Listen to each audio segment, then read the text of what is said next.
never know where life is going to take you. Some people know exactly where they want to be and go for it full throttle. Others just stumble upon it organically.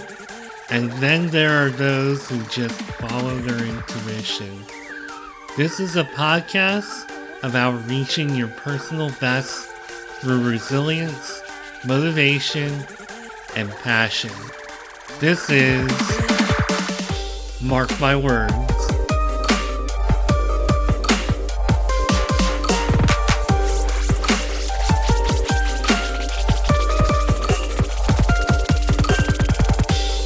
Hello, and welcome to a new episode of Marc My Words, where today I have a guest that I'm really excited about.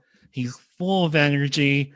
I almost asked him to do his little drum thing for my intro to introduce him, but I decided since it's not his show, it's his. Oh, are you gonna do it? Oh, I don't even hear it. Oh, I think I threw you off your game.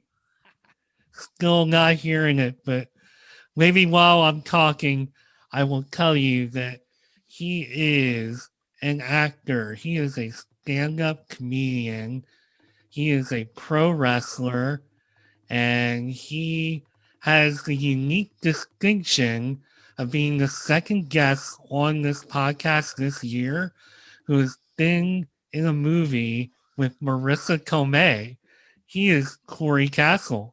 Welcome to Marc My Words. How you doing? What's up, Mark? How's it going, man? I appreciate that nice, kind introduction. You know what's funny, and it's a thing I started doing, and I you know, of course, use it and apply it, because what I've been doing lately is like I go, well, the episode's gonna be this, and this person's going to be in it. You know what? I'm not even going to bother giving him over the top intro, because if they say his name in the description, they know who it is. They know who the name of the person is.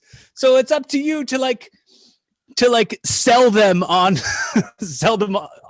on who they are by the content of their conversation.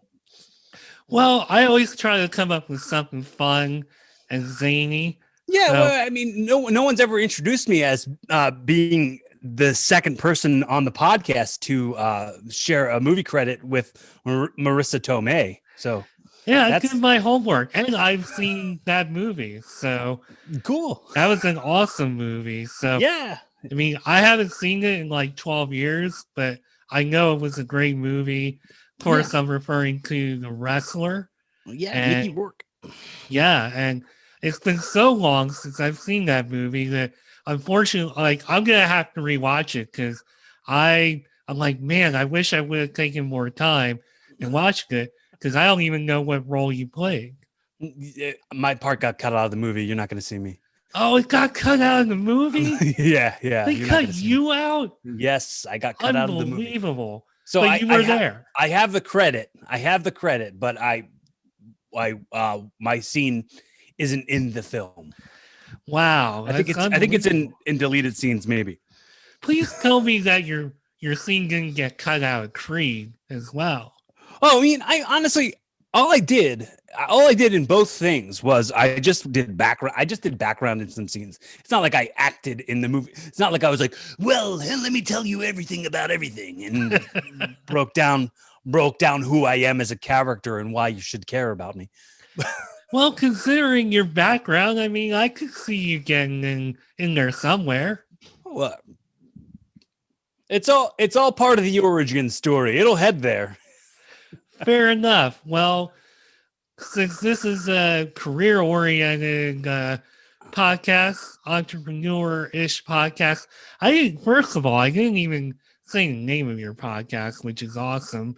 And if you're watching on YouTube, you can see the backdrop, Evolving with Cory Kastle, which I'm guessing that's why you do the drum thing. It's kind of like a evolving theme. I usually use the drum for, honestly, I heard this quote.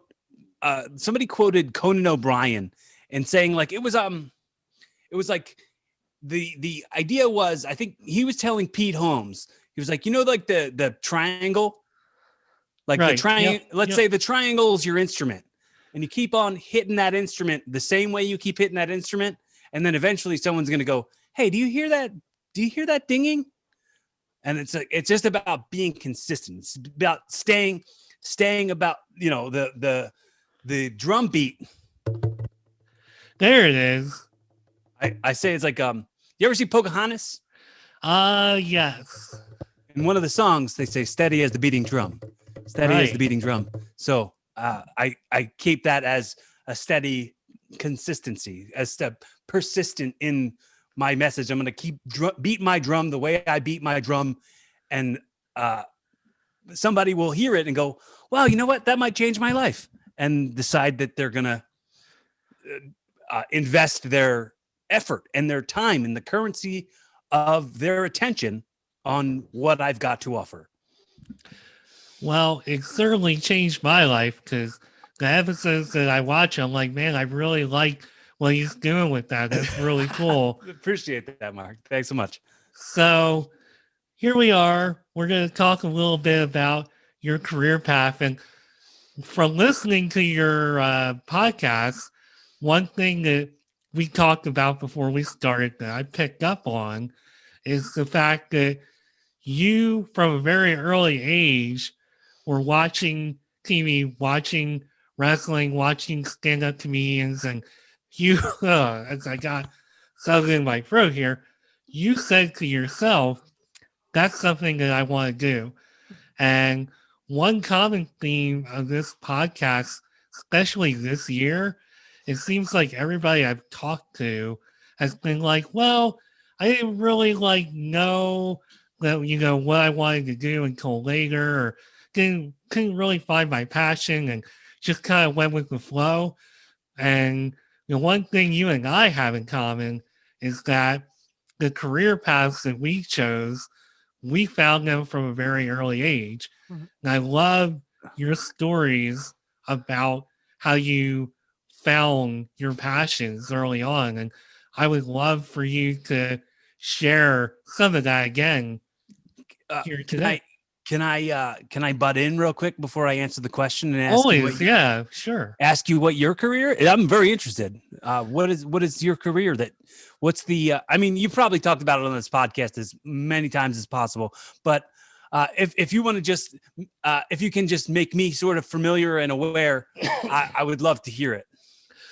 Well, just to tell you, so when I was very young, around like 5, 6 years old, and maybe even before then, I had a real fascination with television and radio, and not only what you saw, but the technical aspects of it. Okay. So I remember getting a black and white TV when I was in first grade, and just taking it apart and looking at how it worked, wiggling the antenna all around to see how many channels I could pull in, because that's how far back that goes. It's like the mid 80s. And I remember always wanting to have the TV guide and always wanting to know what was on and how they scheduled shows. And I mean, I was really, really young, but from there, I just always had a fascination with television and radio, and just I have to tell you, back in MTV's heyday, I would watch I don't know, a Whitney Houston video, or like I'm pretty all over the place with my music, so it could have been Loverboy or Poison or whoever, and I'd be like, are these people real? How do these people get there? I don't understand. This is all this stuff I'm seeing on TV is too cool to be real. So I wanted to get to a point where I could see, okay, this is actually real, or it stops here. It's like the Truman Show or something. It's not actually real. Yeah. So that's how I got into my field, which is now I work in broadcasting, and I've been in the field for 15 years plus Okay. college, and just to sum all that up, that's Ah, my passion, I oh, guess. that's great. That's awesome, man. So you were really into like tinkering. And the funny thing is that you said was like, this can't be real, like Truman Show sort of thing. And and I don't know if you've ever heard me say it, but I say it on my podcast all the time.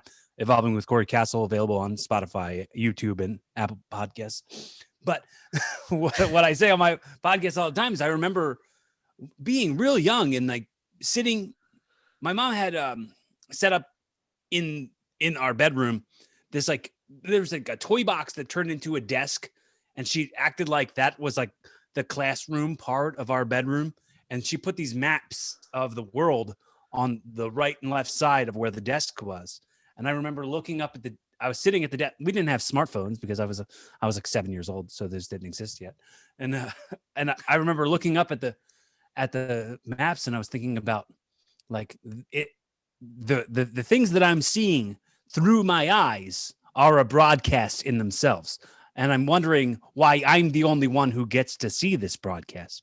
And I started thinking about my life then being a movie or a TV show for like supernatural beings or like alien life or something. And I was just thinking about like, wow, I should live the most interesting life to entertain these people who are watching the broadcast, when really that broadcast is me who's watching it. Why shouldn't I make it the most interesting? Why shouldn't I very carefully pick the cast of characters that are in the film that is my life? So Wow, that's deep.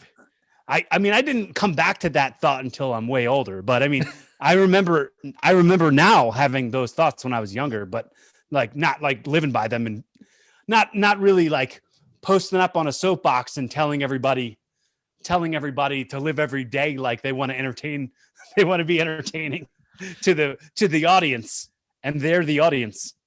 So you were kind of like the opposite of me, where I was like, wait a minute, is all this real? You were like, you know what? I want to be the real that you see. Right. Well, I mean, I think that was part.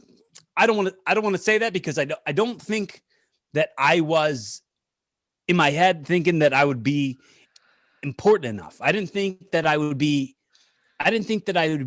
special enough. Like I didn't think, oh, well, I'm going to be a star. Like I didn't think those kind of thoughts, but I definitely knew that I wanted to do comedy. I didn't know I wanted to be like, I didn't know I wanted to like be a comedian on TV. I didn't think of it being like, I'm going to go be a TV star. I was just like, oh, I want to go do comedy. Like instead of going like, oh, I'm going to be on TV as a comedian, I'm going to do comedy. That's what I want to do and be paid for it.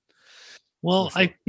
I feel like what you wanted to do with your life, at least based on what I see, like maybe in your LinkedIn profile, you didn't really put a lot off. Like I know for me, even though I went for it and got into broadcasting and did the whole behind the scenes kind of thing, I didn't really go for doing a podcast and putting myself out there until recent years. Whereas you went to some kind of wrestling academy pretty much out of the gate.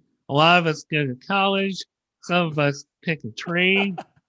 You went to a wrestling academy, which is fascinating. Well, I mean, I started going there when I was 15. So, I mean, I was still in regular high school at the time. And I was like, well, I, I knew nothing for me at school would fit. Like there was nothing like creative endeavors at school. And I mean, there was like the improv comedy, and at our school it was called Laughing Stock, and I tried out for it, and they really wanted me, but like their like practice day was the same day that I had wrestling practice, and I was like, yeah, well, sorry, can't do it. Like, so for sure, everything was and still continues to be a sacrifice in order to feed the spirit, feed the ego, the ego hole that I've got, that I have to find ways to go. Oh, right. Well, I got a wrestling show So that means I have got to miss your wedding. That means I got to miss your birthday, your party. I got to miss. It's all a part of the sacrifices that I've made at a super early age to make sure that I'm on my path. So what's it like to be in like a learning environment like that, an academy, where they're teaching you something? Because to me, this is something like very I don't want to use the word unusual because that I feel like that's negative, but Well, I mean, it was just a regular wrestling school. It was just called the Wrestling Academy. Like it wasn't like a college or anything. It was just a wrestling gym that I went to a couple days a week as a kid, and I continued to go there into my adulthood. And honestly, I mean, I've said it so many times that um, it bears repeating. It's very much. I didn't really have a male role model, and I didn't really have a father figure, and my trainers stepped up for me and showed me what a man should be and what a role that I could play as a man. And then, like, when I started to understand what the role was, then I started to understand that I'm not just playing the role, I am that role. So it was development. It was a real development in who I've got to be. and do you feel that like maybe the lack of that male role model that's what drew you to wrestling to begin with? No, I mean, No? maybe very subconsciously, but I think that I think that for sure it was an amount of escapism. It was escapism from, like, we were living in poverty. It was very much an escapism to, like, whoa, what's what can I afford in this world except for to be entertained by stuff I'm watching, and that the emotions in it and the play in it and the craft of it was all super integral in me relating to things. And it's funny because, like, I can now, like, go, well, that was around the time that was around it's like I can go, well, this match between Stone Cold Steve Austin and The Undertaker took place in around amount of time that, oh, let me check the year. Okay, yeah, I was like in eighth grade then, and I was doing this, and, like, it was just easy ways for me to make things all connect. I mean, I didn't have sports. I wasn't into sports. I don't like that. I mean, uh, the I think what made me maybe kind of gravitate towards pro wrestling was I'm not really one for competing with people very much. Like, I don't want to, like, have to win. I have to, like, go above and beyond to win. It's like, whoa, we're messing with emotions here. we're we're manipulating things you think about the world out here up on this stage. And on this stage, we're like milking really good lessons about, like, morals. And that to me related more than just watching however many people all wearing the same clothes on the same team.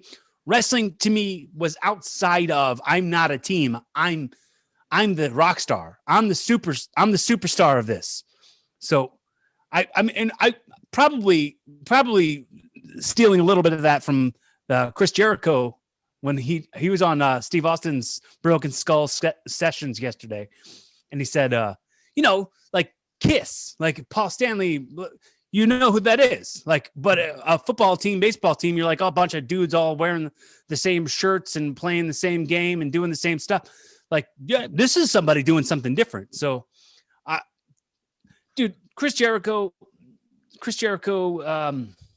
huge inspiration to me in so many ways, and definitely, if not one of, I would say he's probably my favorite wrestler ever because of him inspiring me to go, like, oh, I wanted to be a wrestler. I did it. I wanted to be a comedian. I'm doing it. The same thing. Like, he was like, oh, well, I'm going to be a wrestler. I'm going to be a rock star. I'm going to be a hit podcaster, all that stuff. He wanted to do it, so he did it. And he didn't sit around going like, oh, man, I should have done it. Oh, man. Oh, if I would have just, he was just like, I've decided I'm doing it, and I'm doing it. And that was an inspiration to me. And for sure, something I continue to strive for. And really, what you're saying now is a big part of what this podcast is about for me, because I don't, even if I get like very few to no hits on this podcast, I can at least look back someday and say, hey, I did it. I had that itch within, and I didn't just say, well, I sound funny or I don't look the part or whatever. I listened to my intuition and I did it, and I didn't let anything hold me back. And that, I know for me, working in corporate America and trying to like climb the ladder and just seeing what that world is like. And basically, something that you probably don't know is that I was offered like a buyout package like 5 years ago, right around this time, 5 years ago. And it changed my life because I wound up taking the package. And during the time I was off, I thought a lot about my life. And I said, I'm not feeling fulfilled going back, because I was like a manager and it was a really fun gig. I had like my own staff and was doing all these really cool, interesting projects. But now I'm just back to kind of just being a technical person, not like a manager, which is fine. I'm not necessarily talking down on that, but I kind of like took a step back career wise, I guess. And I kind of just figured out that I'm not as fulfilled as I was. So that's when I started doing all this stuff and looking at like 15, 20-year-old version of me and saying, hey, I need to, shit or get off the pot at this point and do some of these things before too much time passes. You know what? I say it all the time, and I don't know if you've ever heard me say it, but I hope this resonates with you. I always talk about how my younger self would look at me. Like the kind of I bet you if 15-year-old me could see the kind of 37-year-old me that I became, be ecstatic. And I said this thing on Twitter recently. I said, I just want to live a dope ass life. I want to live the type of life where if I wasn't me, I'd wish I was. That is very well put. I almost feel like that is similar to how I feel. I don't know if I ever said dope ass life, but oh yeah, why not? Sure. I mean, say dope ass all you want. Most people probably don't ever say dope ass, but sure, no, dope I ass. should. Dope ass it up. Yeah, dude. No, I should. Look, you got nobody to apologize for wanting to be fucking. Excuse me. For being for wanting to be the best person you can be, the best version of you could be, the funniest version of you could be, the funnest version of you can be. You don't have to apologize to anybody else for you finding your gold and polishing that gold. And if that gold happens to be a podcast that nobody listens to, because for sure I'm in that same exact struggle as you. I'm in that exact struggle because I go, whoa, I've been doing this for 4 years on my podcast and 6 years on Rassarock. And I look at the views and I'm like, oh, well, this sucks. But I'm going to continue to beat my damn drum because this is my passion. This is my love. I've never been so fully myself as I am while I do this. And if I can affect somebody, and have them go, you know what?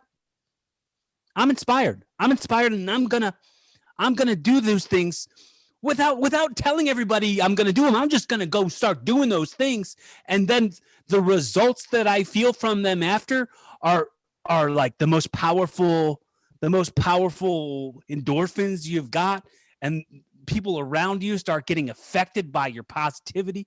All of that feels like maybe that's what I'm on this earth to do. Maybe that's what I'm born for. Well, after all that, I almost feel like throwing my chair down and doing something. I don't know what I'm gonna do, but I'm gonna do it. Right? Like for me, like you said, you watch movies and TV shows and you wonder. For me, I always watched the things that I was inspired by when I was younger. I was inspired by Kevin Smith movies. I loved Kevin Smith movies. I wanted to do stuff with Kevin Smith in some way, shape, or form. I was inspired by, and the same thing, always like going, like watching that and being like, I want to do something. I want to throw my chair down and I want to do something. And that would always be CKY. Do you know what CKY is? Yes. Whenever I watch their stuff. So that was like kind of what like Bam Margera started. It was like Jackass before Jackass was Jackass. So like all the stuff, like being funny, being a goofball, being funny, being silly with your friends and like joking around and just having a good time. And I think when they made films like they made a movie called Haggard. It was a stupid movie, but it was something really cool to see, like these people who were like-minded as me doing something with their passion and with their resources. The resources are the important juice to me. I feel like if I can absolutely be, if I can be a resource to somebody who's then going to make life-changing decisions, not only for themselves, but everybody around them, maybe their family. And then that joy comes back to me. That's part of the quota, the joy quota that I'm filling. And not only filling, but feeling. I love to feel that. I love to see somebody else who's absolutely living the type of life that if they weren't them, they'd wish they were. Well, I think what you're saying as far as like what your younger version of yourself would think, I think about stuff like that a lot. And I think the younger version of me, especially, so I'm 42 now, if I went back to like 22, 20, I think that version of me would say, holy shit. So that's the long and the short of it, really. Another thing that I do is pick out the things, be specific, pick out the things that you go, wow, because honestly, I always think that the things that you're grateful for, like you being grateful is a pattern towards creating more things to be grateful for. So if I go like, man, I was 15. If I saw what I turned out to now, wow, like the hairs that I've got. Oh my God. Oh, my hair is so great. Like, oh, that my jokes are so funny. I would love to know that I would crack myself up so bad. The fact that I have such a great relationship with my family, my friends, my roommates, it's everybody that comes through my life, I'm just so grateful for. And I'm so grateful. Once again, let me tell you right now, before we say anything else, Mark, I'm grateful for you and for your effort and for your time and your investment of the currency of your attention on the brand that is Cory Kastle, that is the Evolving with Cory Kastle show. If you want to, checking out the subscribing on the YouTube and all that's awesome, man. I so appreciate that, because it's all the same thing we say about like GoFundMe accounts and stuff. Like what my mom and my sister, their dog is not well, so they started a GoFundMe, and you have to, anybody else who's ever started a GoFundMe, you'll hear them all say every little bit counts. Every little bit counts. And it isn't just in that. It isn't only in just helping somebody out when it comes to medical expenses or a surprise bill. It goes to like the kind of things that you decide to consume. And if those things aren't like backed by some big corporate entity, you're going to have a higher hill to climb. But at the same time, man, there's way more than one way up the mountain. You'll get there. Hey, I couldn't agree more. And speaking of climbing the mountain, let's get back to the story of Cory and the evolution. Oh, that was a good Yeah, one. I made a rhyme. Yeah. Pretty good for somebody who's still fatigued from their COVID shot, but Yeah. I digress. It's a Cory book romance. Uh, yes, indeed. So you were in the academy, not taking tests or anything that my imagination drew up. Right. It's It was just not, the name. It was a work, dude. You got worked. You got yeah, worked like a Mark. yeah. I'm thinking, oh, he took body slamming 101, and Yeah. It's all perception. Perception is reality, as I'm sure you've heard before. yeah, like entering the ring 201. You know? No, I mean there was for sure like a lesson for the day. Like my one trainer, John Dahmer, he would show up with a notebook where he had a bunch of stuff written down, like, oh, we're gonna work on uh, headlock takeovers. We're gonna work on what I don't even know what that's. I remember there was the one that the head and arm takeovers, like a bunch of stuff. Like, so we'd have like a checklist, but we'd make sure to hit our repetitions. So he would make us go through. He would make us do our warm-ups and make us do our drills. And then after the warm-ups and the drills, he would say, everybody line up, everybody take a clothesline, and then get back in the back of the line. Then the next person takes a close. And so everyone gets clothesline. Then the second guy in line clotheslines everybody. So it would be like just that class. And that would be what a class is. It's basically the real world as opposed to my ridiculous imagination of you academia. Thought we had like tassels that we had to move to the other side. Yeah, I'm thinking, oh, it's an academy. You know, they had classrooms. No, that's not the way it is. It was just a warehouse in South Jersey. And that's exactly what it should be, and not the ridiculous imagination and whatever I'm drawing up in my head. That's why I had to ask, because I'm like, there's no way. You don't get educated unless you ask questions. Yeah. And I knew there was no way that it was like just scratch this whole academia thing. That's not the way it is. But so you're building up your skill set. Mm-hmm. You're learning what you need to learn. What else were you doing, like, in order to just, grow and evolve as a person and just to kind of put food on the table? Well, man, I mean, I was a teenager while I was there. So, yeah. I mean, I worked at a laser tag place where I worked there from like when I was like 16 till I was like in my 20s. My little sister actually works there now. She's the manager. She's 20. She just turned 26 this week. And she is like dude, she makes me so proud because I mean, I don't have kids, but I felt like I've been more of like a father to my sister Jess than I'll ever be to.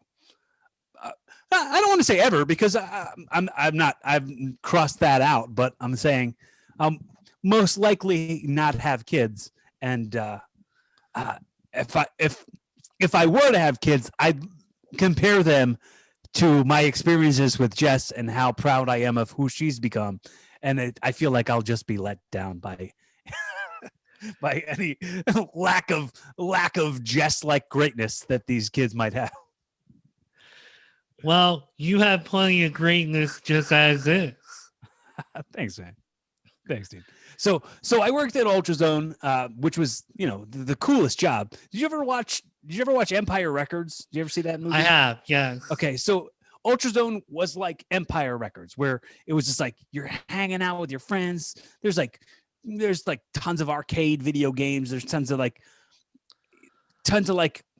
girls that would come in. I would get girls' phone numbers and sometimes make out and stuff. But just cool.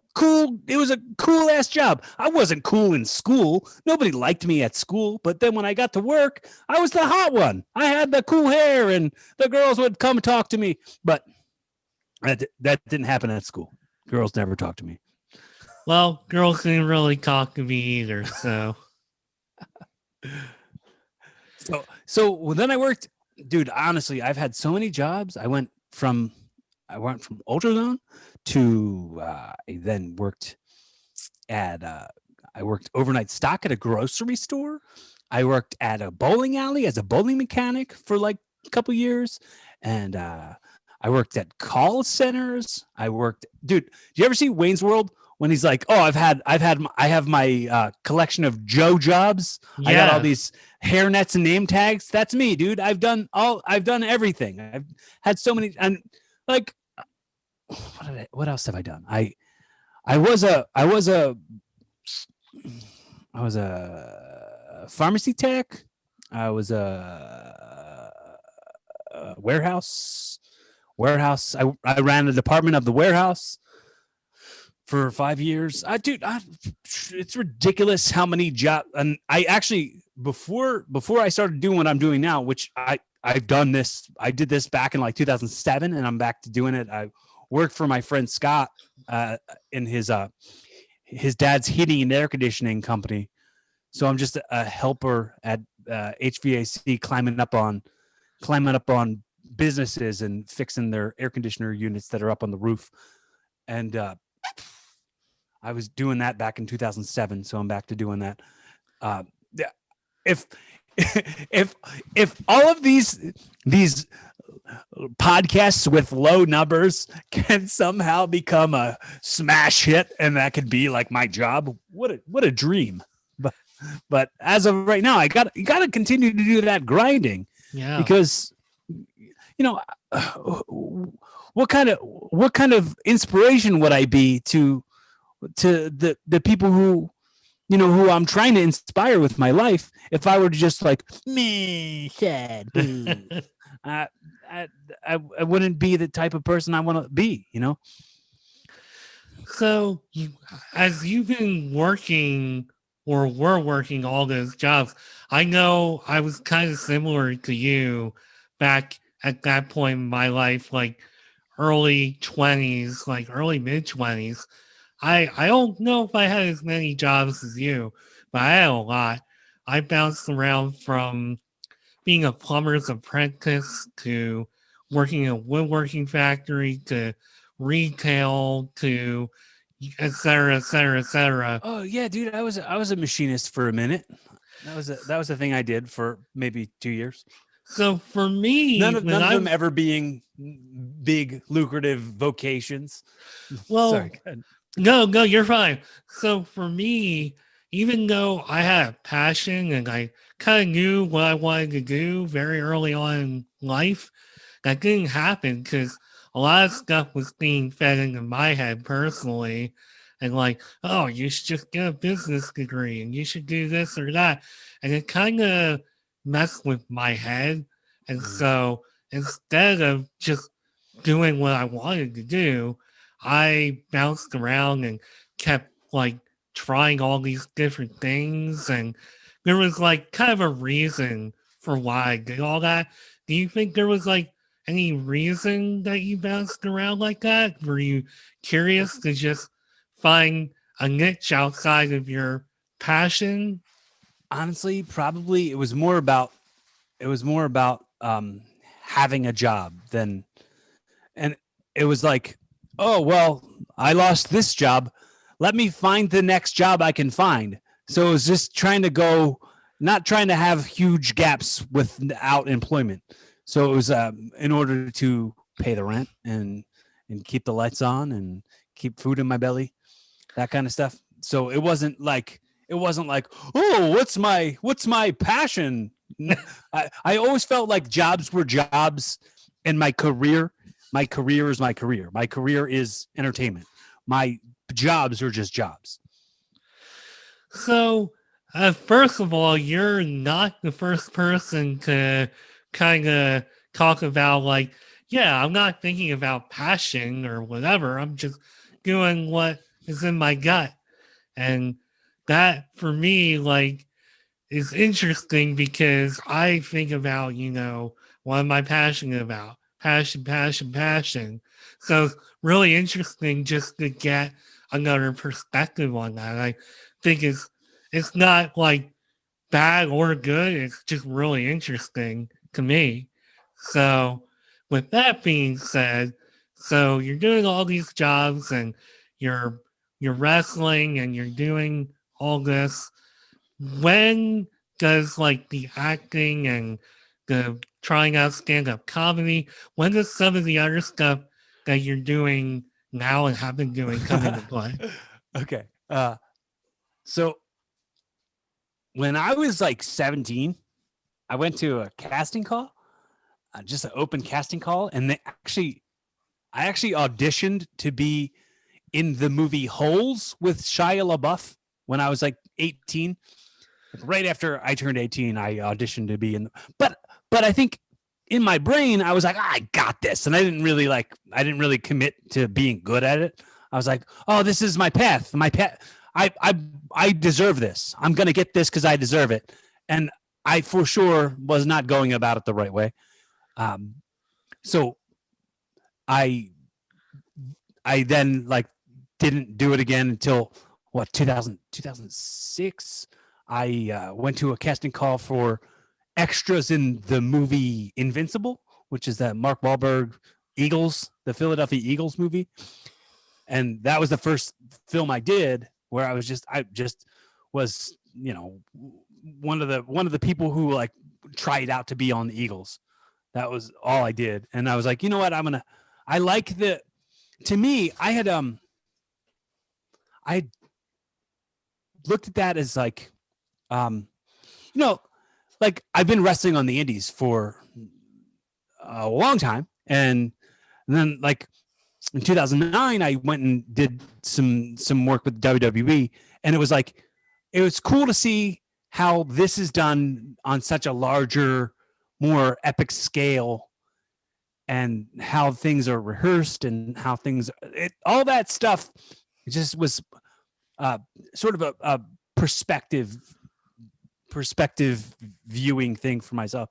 And I think that was great because like when I went and did that movie, I was like, oh, it's so cool to see, how things are on a schedule and then going from that and doing a couple indie things. And I did some indie horror movies. And I think I, I love that. But when it comes back to, I think I did an interview, like a behind the scenes interview on set of this film I did called The Dark Military, and they were like, what do you think of this movie? And I was like, the movie, I think it was like they were like, oh, what do you think of acting? And I was like, oh, I love it. I love doing it. Here's the thing, though. I was like, I think I'm a pretty funny comedian. I think I'm pretty good at acting, but I know I'm good at wrestling. And I just want to make sure that those other things are as undeniable to me as the wrestling is.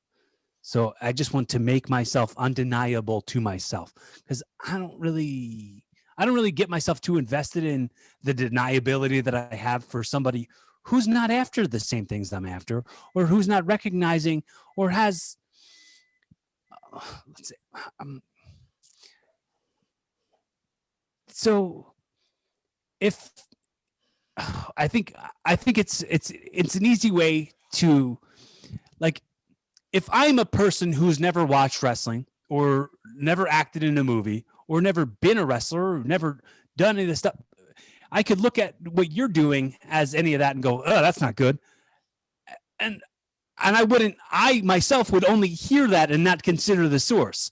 So that's part of that like flimsy flimsy ego thing where it's like, oh wow, I'm really teetering on the brink here of having an unhealthy relationship with criticism. Well, I'll tell you what, for my money, you have a ton of charisma and you've had me smiling and laughing this whole time. And I came into this like I had to take a nap and just to be decent to do this today because I'm That's still awesome. recovering. And at this point, it's like, what COVID shot? Like I only like I knew just from watching your show that you were gonna bring my energy level up. So whether you think so or not, I definitely think there's like a charisma, there's talent there within you. Well, I appreciate that. I really, really, really do. So I think I think that it's something that you can't fake. Like, so it's to me, I'm just mostly making sure I'm sincerely who I am. And if you see if you see fun and energy and charisma in that, that's so flat. I appreciate that. I accept that. But you know, as humble, I want to stay as humble as possible. So And for sure. and I know that like being genuine and real is like a recurring theme in your podcast. That's something that you bring up quite a bit. Like, look, if nothing else, no matter what you think, I want people to know that what they're seeing is what they're getting. Yeah, I guess because I know that as far as like somebody being a guest on my show, or if I reach out to somebody and ask them if they'll consider being a guest on the show, it's like I know I don't have a humongous audience. I know I don't have a big social media presence. Um, I don't post enough, but um, when it comes, I'm not going to get you any more followers than you've already got. But I figure I can offer to you that at least at the end of the episode to be like, wow, that really lit a fire under me. That really made me feel good about this conversation and made me feel good about the fact that there might be people who are sincerely wishing me well in my endeavors. And that's, I think, what maybe, you know, when it came to, like I've said to you already um, about the effort, about the intention, the, the, the desire to make sure all my attention is going to you right now, Right. making sure you feel heard, you feel seen, you feel understood. That's all. I I I really sincerely want that to be my real life too. I want to make sure anybody who's around me is going to feel like if they're saying things to me that I'm paying attention to them and I'm listening and uh, you know, commenting in a way that it's not like, oh, I don't, I want to make sure that I'm not overstepping my boundaries, but I'm staying in a position where I'm a sounding board for you that you feel comfortable with. And that's also why I always say on my podcast, and I'm going to say it to you right now.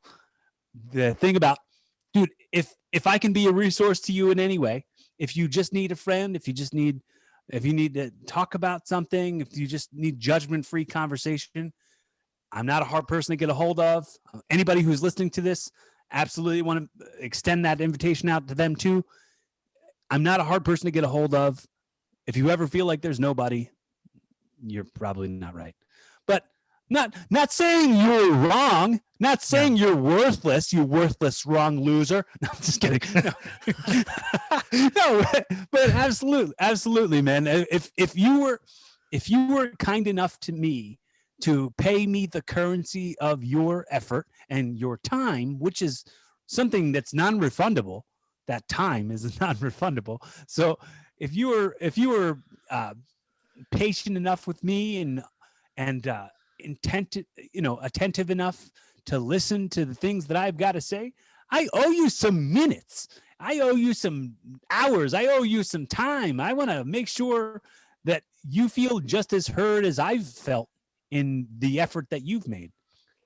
Well, first of all, that is very admirable and takes a certain person to be that way. I wish more people were like that.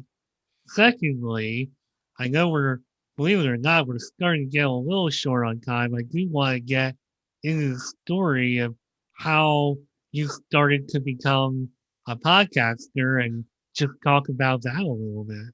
Okay, yeah, absolutely. So, I've told the story before. I don't know if you've heard it, but I guess not. I guess not. So I, uh, I I'm I'm part of a show called Rassle Rock. That's RASSLE Rock, and that's you know, me and my friends just goof around and talk about wrestling. But each episode is like an hour, and it's it's a we want to stay on topic. We want to talk about the things we've got to talk about. So we just celebrated 6 years of doing that show.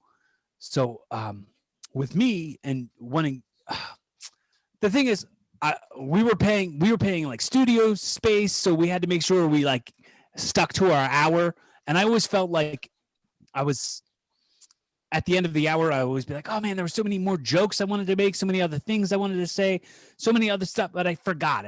I wanted people to kind of get a glimpse into who I truly am, but I don't really have time to do that on Rassle Rock. So I was listening to a ton of podcasts. The thing is, I wanted to make sure if I started my own podcast, and I wasn't out here telling everybody I was going to start my own podcast, I was just like, if I started my own podcast, this is a conversation I was having with myself. If I was going to start my own podcast, I'd wanted to make sure it was the type of podcast that I'd want to listen to. So I started listening to podcasts that were more about real stuff, more about comedy, more about love, more about growth, and more about learning stuff. So I was walking around and I was having like these kind of conversations with people in real life, and if I heard somebody's opinion on something, I'd be like, wow, dude, you're really evolved. What an evolved person you are.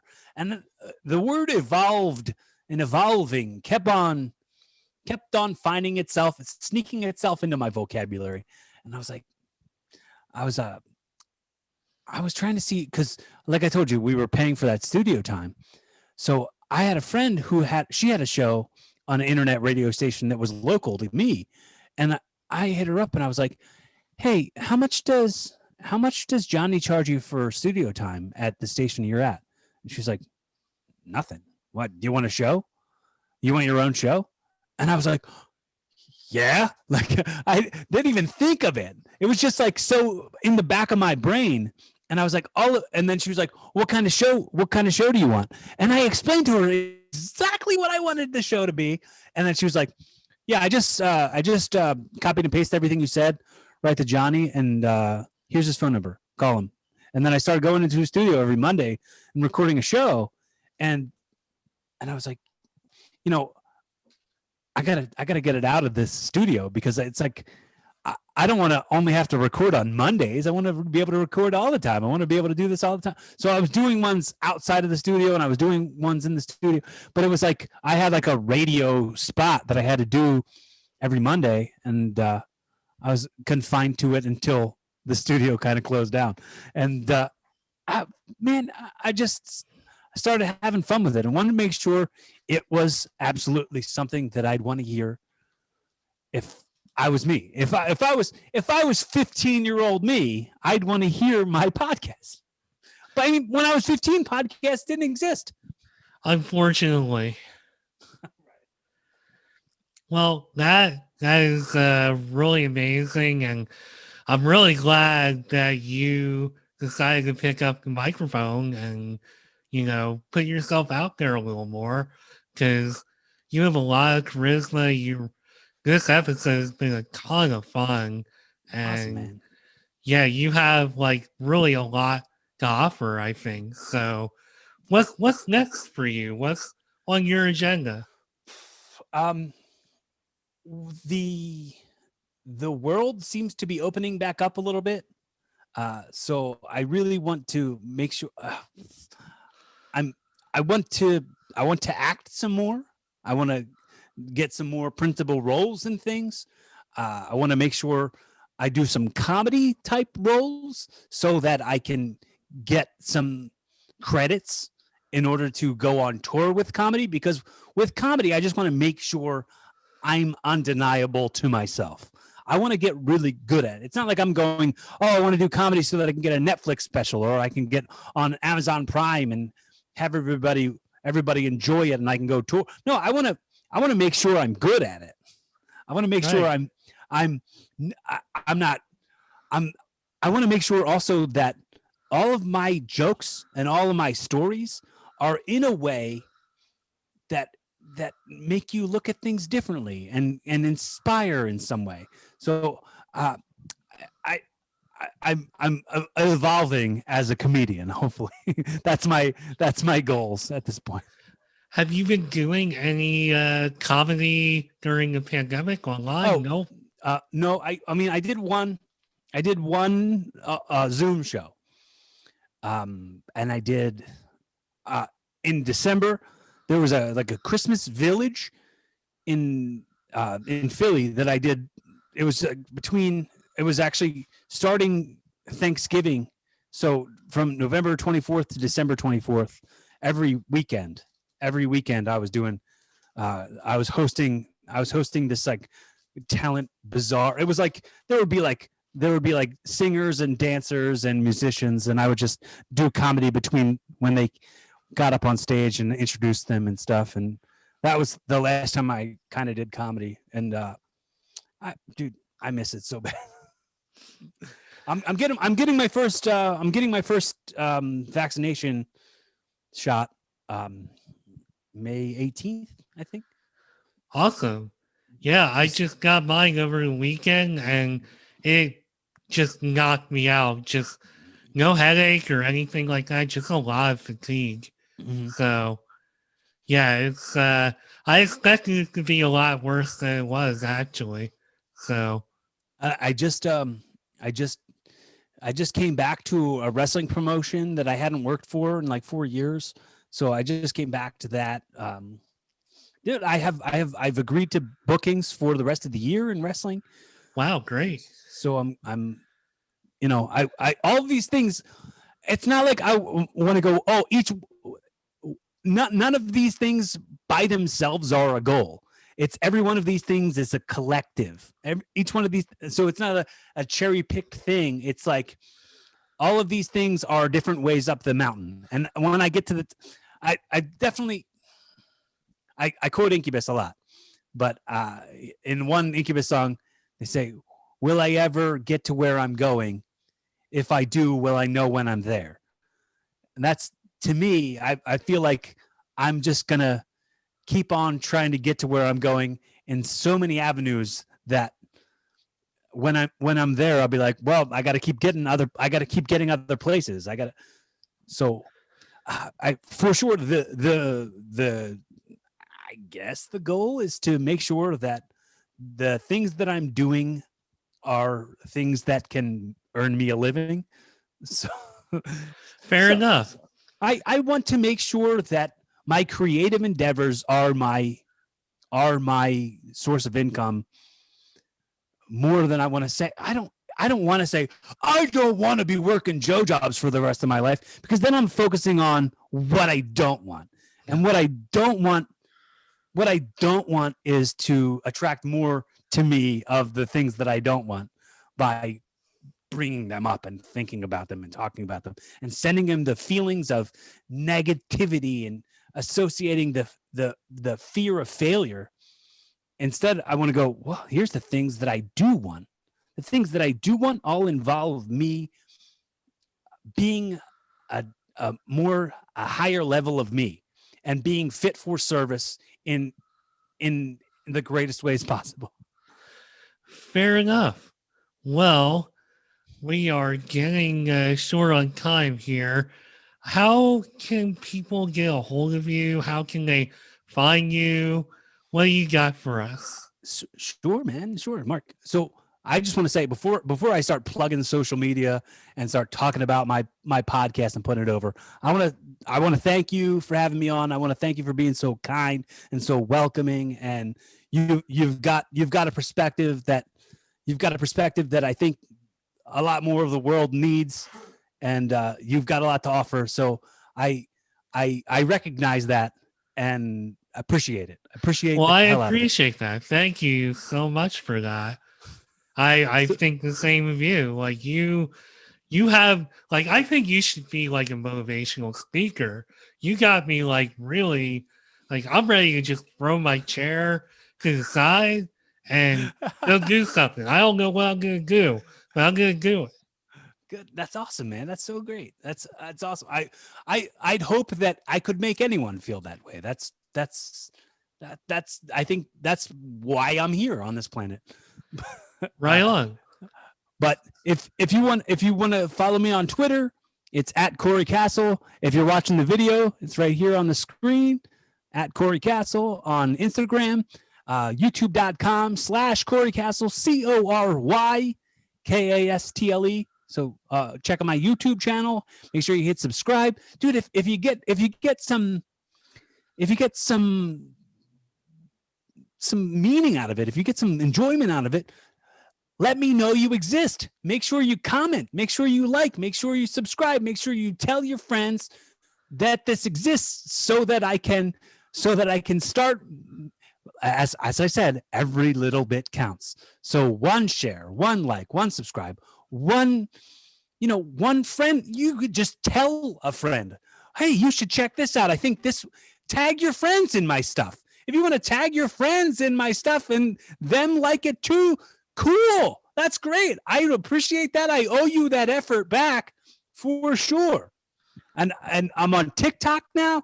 Wow. Nice. I just got 100 subscribers on TikTok. Oh wow, congrats. Thanks, man. And that's same thing at Cory Kastle, CoryKastle. So there's no E in Cory and there's no C in Castle. And fair enough. If you Google Cory Kastle and you spell it wrong, it'll say, "Did you mean Cory Kastle?" and it'll spell it the right way. And it will too. So if my 15-year-old self knew that one day you could Google the wrong spelling of my name and it will point you in the direction of the correct spelling of my name, then I'll feel like, I've really accomplished some stuff. So celebrate those little victories. Well, let's celebrate this victory because we have wrapped up an episode of Mark My Words. So everybody give Cory a follow. Check out his podcast. Check out his YouTube page, Evolving with Cory Kastle. He's also an actor, comedian. Go check him out when he gets out on the road or just in the Philly area, I guess. And yeah, this is Mark My Words. I'm Mark Schmidt. This was Cory Kastle. Cory, thank you so much for taking time out of your day. And I'll be back soon with a new episode. Bye for now. Be excellent to each other. Party on, dudes. Be fun. Have safe. Keep evolving. Party on.